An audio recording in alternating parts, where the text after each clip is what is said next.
ഇതുപോലുള്ള ജീവിത മുഹൂർത്തങ്ങളെ എത്ര മനോഹരമായിട്ട് അതിൻ്റെ വികാര തീഷ്ണതയിൽ പകർത്തുന്ന ലാല്, അതേസമയം തന്നെ തൊട്ടപ്പുറത്ത് നല്ല വാണിജ്യ സിനിമകൾ തിമിർത്താടും. ഒരു കുഴപ്പമില്ല. ആരോ പറഞ്ഞാൽ ഒരു ചളുപ്പ് അവനില്ലാന്ന് പറഞ്ഞു. ചളിപ്പൊക്കെ ഉണ്ടോ? പിന്നെ അതൊക്കെ ഉണ്ടോ? അതിപ്പോ മറ്റു സിനിമയാണെങ്കിൽ ഏത് സിനിമയാണെങ്കിലും ഈ സോൾട്ട് ആൻഡ് പെപ്പർ എന്ന് പറഞ്ഞ പടത്തിന്റെ ക്ലൈമാക്സ് ഷൂട്ട് ചെയ്യുന്നു മ്യൂസിയത്തിൽ, ട്രിവാൻഡ്രം മ്യൂസിയത്തിൽ. എന്താണ് സിറ്റുവേഷൻ എന്നും ആളുകൾക്ക് അറിയില്ലല്ലോ. അവിടെ എടുക്കുന്ന സീൻ എന്ന് പറഞ്ഞാൽ ഞാനും ശ്വേതയും കൂടി നടന്ന് പാട്ട്, ഒരു തമിഴ് പാട്ട് പ്ലേ ചെയ്തിട്ടുണ്ട്. അന്ന് തമിഴ് പാട്ട് പ്ലേ ചെയ്തിരിക്കുന്നത് പടത്തിലൊരു റീ റെക്കോർഡിംഗ് മ്യൂസിക്കാണ് വായിച്ചിരിക്കുന്നത്. തമിഴ് പാട്ട് പ്ലേ ചെയ്തു. ഞങ്ങൾ രണ്ടുപേരും കൂടി ഇങ്ങനെ അടുത്തടുത്ത് വരുന്നു.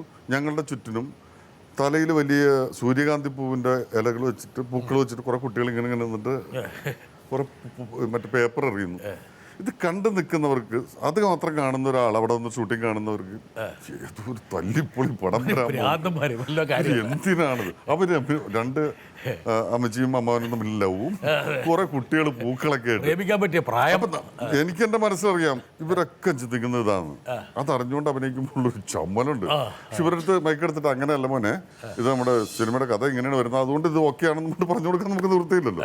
അപ്പോൾ അങ്ങനെയുള്ള സമയത്ത് നമ്മൾ ചമ്മും, ഭീകരമായിട്ട്. ആ ചമ്മൽ ശരിക്കും പറഞ്ഞ പടത്തിൽ ആ സീനിൽ എൻ്റെ മുഖത്ത് കാണാം. പക്ഷെ അത് ഭയങ്കര പ്ലസ് ആയി. ആ സിറ്റുവേഷൻ ഒരു പക്ഷേ ഈ ഒരു മധ്യവയസ്കയിൽ സ്നേഹിക്കുന്ന ഒരു പുരുഷനുണ്ടാകുന്ന എല്ലാ ജാളിതയും, അതാണ് കറക്റ്റ് ആയിട്ടുള്ള വാക്ക്, ജാളിത. പക്ഷേ ഈ വാണിജ്യ സിനിമകളിൽ ലാല് തിമിർത്താടുമ്പോൾ ലാലിന് യാതൊരു ജാളിതയില്ല. ലാലെന്നുള്ള കച്ചവടക്കാരൻ അവിടെ സടകുടഞ്ഞെഴുന്നേക്കും അഭിനയിക്കുമ്പോഴോ. ഈ പടത്തെ വിജയിപ്പിക്കാൻ എൻ്റെ എനർജി വേണം. അല്ല, എന്നിൽ അർപ്പിച്ചിരിക്കുന്ന അല്ലെങ്കിൽ അവരുടെ ദൗത്യം എന്താണ്, അത് ഞാൻ ചെയ്യാൻ ബാധ്യസ്ഥനാണ്. ഞാൻ അതിന് അഡ്വാൻസ് വാങ്ങിച്ച് അതിനകത്ത് അഭിനയിക്കാനായിട്ട്. പക്ഷേ സിനിമയുടെ എല്ലാ സങ്കേതങ്ങളിലൂടെയും ലാല് കടന്നു പോയത് കൊണ്ട് പൈസ ഇറക്കുന്നവന്റെ വിഷമം ഉൾപ്പെടെ എല്ലാം അറിയാം. തീർച്ചയായിട്ടും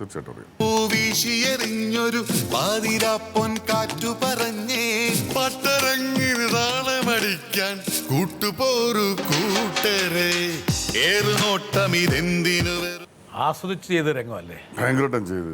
ബ്രാൻഡ് മാറി അന്നേരം? അതേ ബ്രാൻഡ് തന്നെയായിരുന്നു.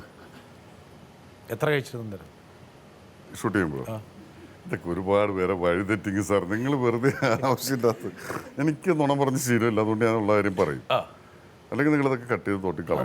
സത്യം പറഞ്ഞു എന്തിനാ? അപ്പം ഇത് നാളെ അഭിനയിക്കാൻ വരുന്നവർക്കൊക്കെ ഇത് അവർക്ക് അത് തോന്നലുണ്ടാക്കുന്നു എന്ന് പറഞ്ഞാൽ മോശമല്ലേ? ഞാൻ നുണ പറയില്ല. സത്യം പറഞ്ഞു. ഇതിൽ കൂടുതൽ എന്ത് പറയാനാ? ലേവല് ബാക്കി വെച്ചു.